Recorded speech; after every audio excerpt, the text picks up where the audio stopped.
Ya, Bapak Ibu sekalian dan para pemirsa dimanapun Anda berada, dulu pernah terjadi di zaman Nabi. Ada seorang yang namanya Al-Harith, ya, pemuda yang menjadi tokoh di kampungnya.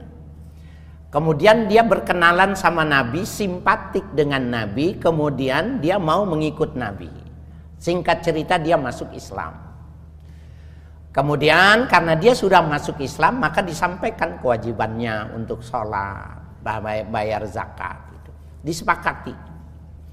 Pulanglah ya Al-Harith ke kampungnya memberikan kabar tentang agama baru yang dibawa oleh orang yang punya tipologi luar biasa ini.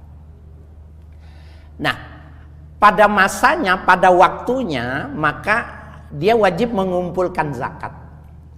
Maka Nabi mengirim ya Khalid bin Uqbah untuk menjumpai Al-Harith, membantu dengan pasukannya ini membawa ya zakat yang mesti diserahkan itu tadi.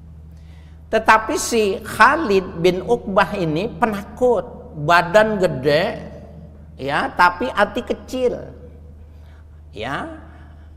Tampang macan, hati kucing, kira-kira begitu ya.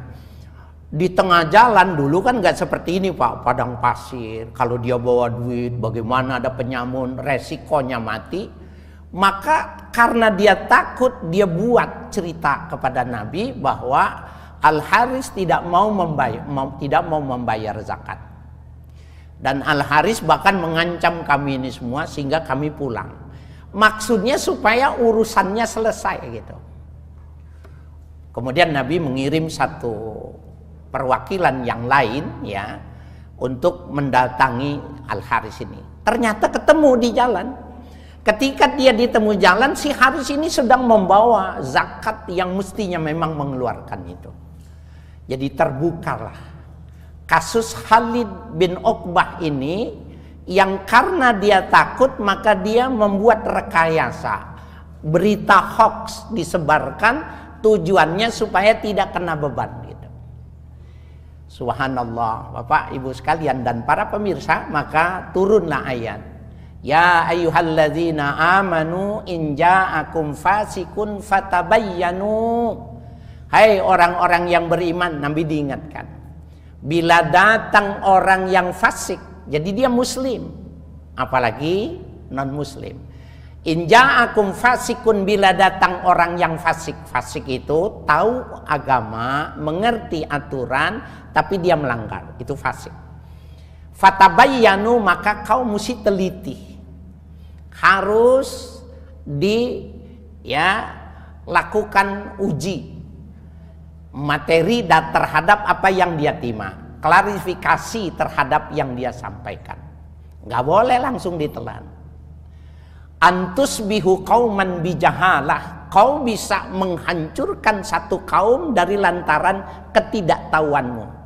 Fatus bihu ma antum nadimin, maka kau akan menyesal dengan apa yang kau sampaikan padahal kau tidak tahu.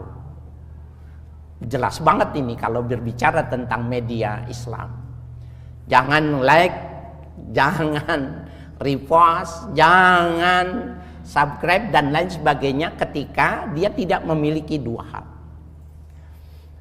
Tabahur fil ulum, ya, orang yang punya kapasitas keilmuan dan akhlaknya bagus. Kenapa? Nanti salah ucap. Bapak saya sekalian yang berbahagia. Kalau di kalangan muhaddisin, ya, berita itu, hadis Nabi ini, dibilang ini hadis Nabi, nggak diterima Pak. Maka ada 3 level untuk menguji itu hadis Nabi apa bukan. Maka yang pertama, hadis Nabi itu didudukan menjadi ikhtibar. Ikhtibar itu berita yang perlu diteliti. Maka diteliti. Kalau memang diteliti, ternyata memang benar yang mengatakannya orang yang sikoh, orang yang dhabit, orang yang bagus agamanya, tidak pernah melakukan kesalahan, maka dia dinaikkan dari ikhtibar menjadi i'tibar. I'tibar itu untuk ya luaskan lagi, diperbandingkan dengan yang lain, sesuai tidak dengan Al-Quran, bertentangan tidak dengan hadis-hadis yang sahih. Kalau lulus baru naik yang tertiga itu, lil i'tibar, untuk diambil, lil ihtijaj, untuk diambil sebagai hujjah, untuk argumentasi. Kelihatannya sederhana nih Pak.